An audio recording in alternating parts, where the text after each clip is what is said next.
The WWF's primary competitor at the time was Jim Crockett Promotions, who had found success with an annual event known as Starrcade. Vince McMahon created Wrestlemania as the WWF's annual show in order to counter the success of Jim Crockett.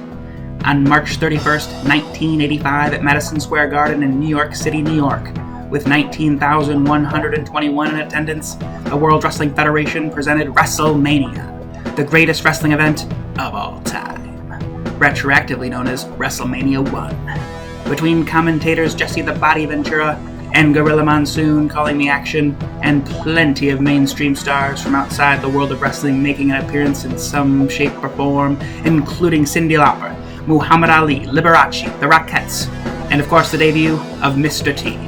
The event was set up to achieve the success the World Wrestling Federation needed. The event became the largest closed-circuit television wrestling broadcast in the United States at the time, with over 1 million viewers.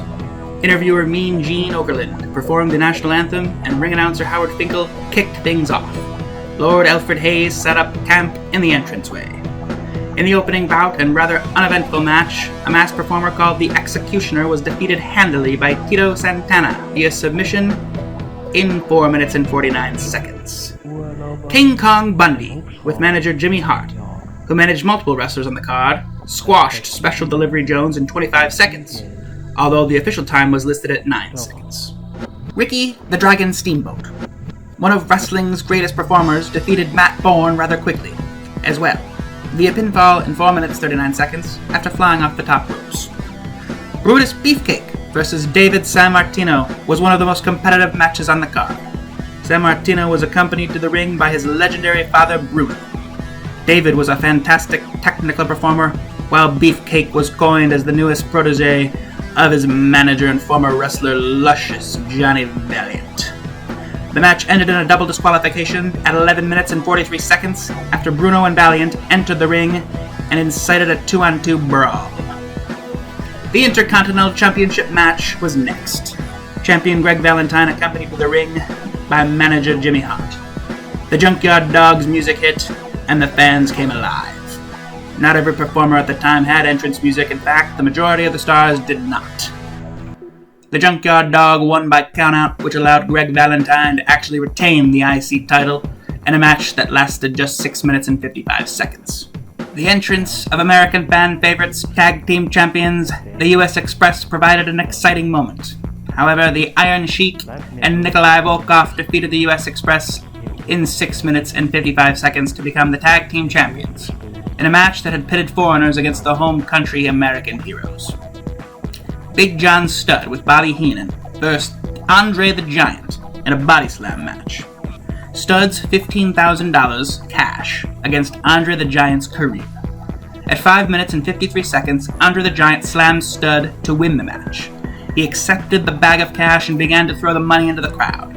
Heenan, however, snatched the bag and escaped with Studd out of the ring. In the Women's Championship match, former champion Wendy Richter, accompanied by then-popular music sensation Cyndi Lauper, faced Liliana Kai with the Fabulous Moolah. After a competitive match, Richter pinned Kai in 6 minutes and 14 seconds and reclaimed the WWF Women's Championship that she had recently lost to Kai. The WrestleMania main event included special referee Muhammad Ali and special timekeeper Liberace. Even with the world champion Hulk Hogan by his side, the thought process was that Mr. T, competing in his first wrestling match, would not be able to handle the abilities of his opponents. The tag team of Hogan and Mr. T was accompanied by Jimmy Superfly Snuka.